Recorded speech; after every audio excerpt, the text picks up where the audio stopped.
We're here to talk about the DJI Mic 2. You guys asked for this video. I was waiting to make it because I wanted more information to get released, but I feel like everybody's been waiting for so long and they want an update, so here we are. Now, the DJI Mic 2 came out like November-ish. Right now, it's about December 23rd and it's not out yet. Everybody wants to know when the new DJI Mic 2 is going to come out, mostly because people bought the Osmo Pocket 3 Creator Combo and it came with one. So we know it exists, but you can't buy it separately. And a lot of people are upset about that. I mean, I've even tried to buy one separately just so I can test it out and show you guys, but somebody's charging like $500 in Australia, which the shipping would be crazy. So even though I don't have my hands on the DJI Mic 2, I've done all the information. I've scoured through Reddit, YouTube, I watched every single video. I've spoken to DJI moderators. I've collected all the questions that you guys have and compiled it into this video. So I'm going to run you down what we know, what we don't know, what we can speculate, and if it's worth waiting to get the DJI Mic 2, or should you pick up a competitor or just get the DJI Mic 1? Because I mean, this works really well. Do you really need that 32-bit audio flow? Especially when the price on this has come down. So I'm gonna answer all those questions and more. Because on my channel, I don't like to waste people's time. I wanna be straightforward and honest so that you guys make the best buying decision. Because that was my struggle when I started my YouTube channel. There's so much misinformation out there. People want you to spend your money in the wrong things. And with me, it's no bullshit, straight, just answers. This is what you should get. So this video might be a little long, but I promise you'll have all the answers you want. And just for the record, because in my original video, people were like, why didn't you use the DJI mic to record the video? This time I am. I'm actually using 3 points of audio. So I've got the DJI mic here. I put some black gaffer's tape on it, but you get the point. So I'm just gonna clip that onto the mic. Then I have a shotgun mic on my camera, which I don't know if it's doing a good job recording me, but it's in that room with the ambience, so we'll see how that goes. And then I also have my Zoom F3, which is a 32-bit audio recorder. Now this is a small, compact, portable 32-bit audio recorder, and I use this when I'm on the go. It's great because it's kind of like a set and forget. It gives you all the benefits of 32-bit audio, but it is kind of chunky. And that's why I want to replace it with the DJI Mic 2, because then I just have a small receiver and a transmitter that would do the 32-bit for me. So if I can get that, that'd be great, because that eliminates X amount of dollars that I'm spending. So let's talk about it. Let's talk about the DJI Mic, starting with what we do know about the receiver. Now we know it's confirmed, 100% confirmed, that the DJI Mic 2 has 32-bit internal audio float. Now, some people don't know what that means. I'm gonna break it down really simply. 32-bit audio float will save you if your audio is too high or too low. It is like the HDR of audio, which stands for high dynamic range. This is something you want because it will save your money and it will save your time and it will save your life, especially if it's a paid gig or whatever you're doing. Now that 32-bit audio float is only internal. That means it's only recorded on this device right here. It doesn't send 32-bit audio float wirelessly to your camera. It's only on this thing, which is fine. I don't think we have the capability of sending 32-bit audio float files to a device wirelessly. Somebody correct me if I'm wrong, but I don't think it's possible with Bluetooth connection. Just like a bitrate thing, maybe in the future. So that right there is totally worth it. The next thing is that they've redesigned this receiver to be smaller but fatter. And pretty much what that means is that you're probably gonna get better battery life. I think it's actually confirmed that it's X% more battery life. I'll put the number here. So 32-bit audio flow, better battery life. The next thing that we know is that they improved the windscreen. Now right now the connector on there, it's kind of like on that round part. You have to turn it in. Now the new one, it goes into the 35.0 headphone jack, which is great because you can just plug it in. You don't have to worry about some proprietary connector. It's actually on this side where the mic is. The one that we've seen, the 32-bit float version, the clear one, the shadow black, does not have a locking lavalier. Now it doesn't have a locking lavalier, and I think that's a downside. And when we get into the speculation aspect of this video, I'll explain why I think it's delayed. Again, it comes in that shadow black. I'll put a picture of it side by side right here. And that shadow black is shiny, glossy. I'm not crazy into it. We'll see if the combo version of this comes in that colorway. And then the next thing we know is that you can use the 32-bit float version, the DJI Mic 2, to connect wirelessly to other devices. You can connect it to your laptop, your Android phone, or your iPhone through Bluetooth. People have shown that in the menu system. Now we can get into the interesting stuff. And I'm talking about the release date and the timeline. Now I did a lot of research. Like I said, I scoured through Reddit trying to figure out when we can expect the DJI Mic 2 to come out. And what I learned is that the original DJI Mic 2, the original DJI Mic, was heavily delayed. It was announced and then it didn't come out for like 3-4 months later, almost around the same time frame as this. And people didn't get their orders till even later than that. And that time frame starts from like almost November 2022. I'll put the date here. And so people not getting their products until April of 2023. So there was a huge delay on the original version of this. And when it comes to manufacturing, you might be expecting the same delays, especially because it's holiday season. You would think that DJI wanted to push this out already and they weren't able to. So we don't have a confirmed release date or a roadmap for their release in 2024, which sucks a lot. But if history repeats itself, which it usually does, you can expect the official announcement to be around January, February, and people getting their units after that date, so March or April, which means that you're gonna have to wait. That means the only real competitor to the DJI Mic 2 with the 32-bit is the Rode Wireless Pro. Now, we can speculate with that information why it's delayed. Hopefully it's delayed for the right reasons. Just like Kanye's album being delayed, he's tweaking the songs, he's making final adjustments, and hopefully DJI is doing the same thing too.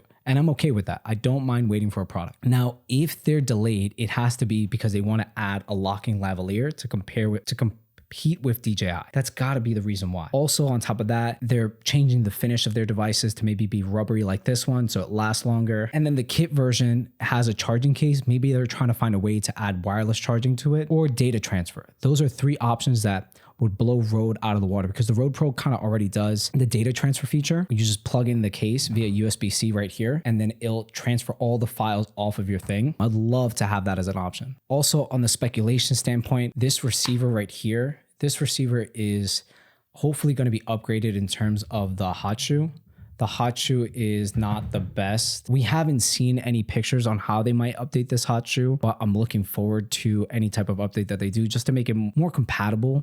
It already has a USB-C port and the headphone and the aux cable input, which is great too. Maybe if they made this screen bigger, that would be great. Speculation wise, I would love to see a bigger screen. This one doesn't really go edge to edge. It is touchscreen. It's kind of just in the middle. I don't know if you could see that. That's really wishful thinking on my part, but they could change the size of this a little bit, but not too much because it still has to fit inside this case, this AirPod style case.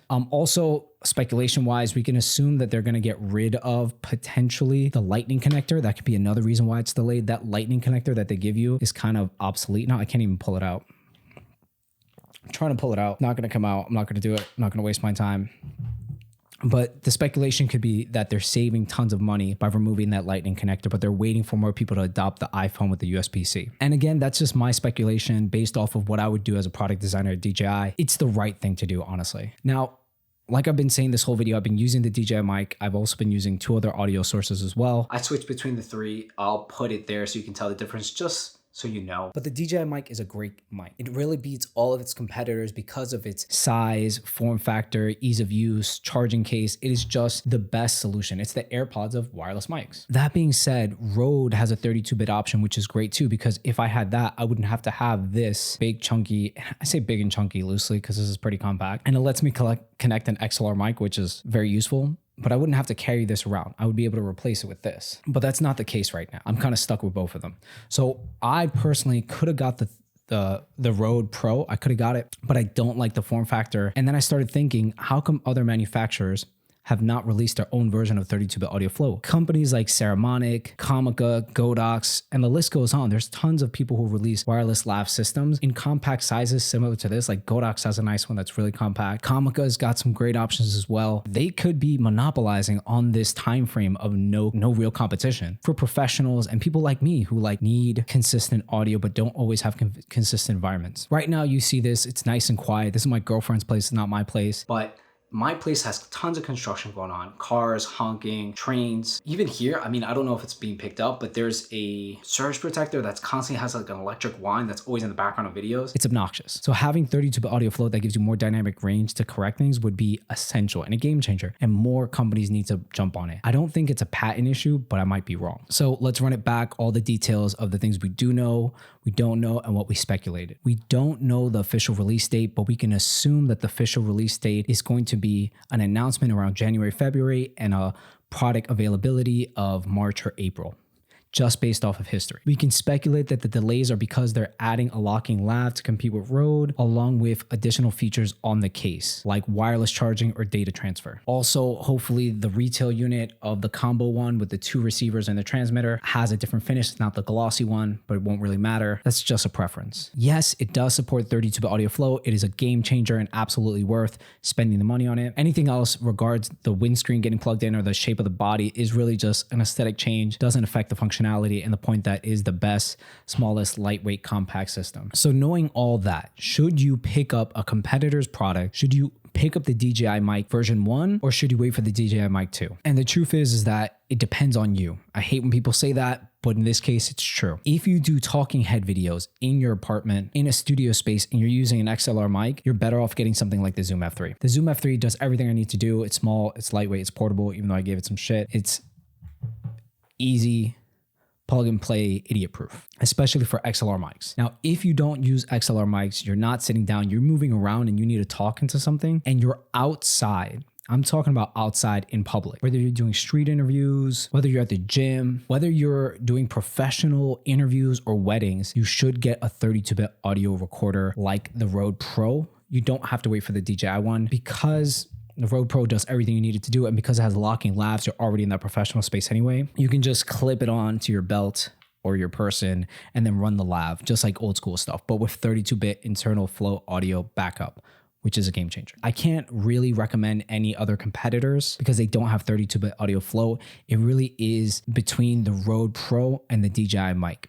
That's it. And once the DJI Mic 2 comes out, forget it. The Rode Pro is out of here. I mean, unless they fuck it up some way, which I doubt they're going to do that. DJI's got a really good track record for producing products. So yeah, let's put this away. Let's pull off the DJI Mic.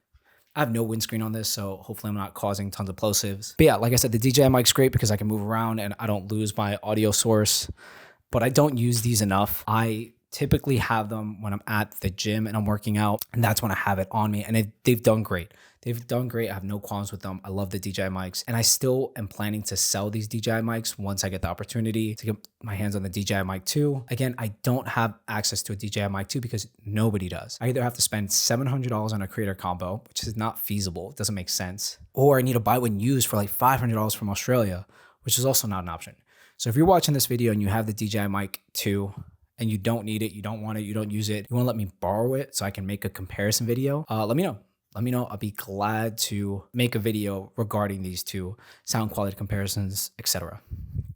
Connectivity options, you name it. So hopefully that video answered all your questions. If you have any other specific questions in terms of compatibility with devices, you can find those answers very easily. I might have not put them here because they're not important to me, but leave them in the comments.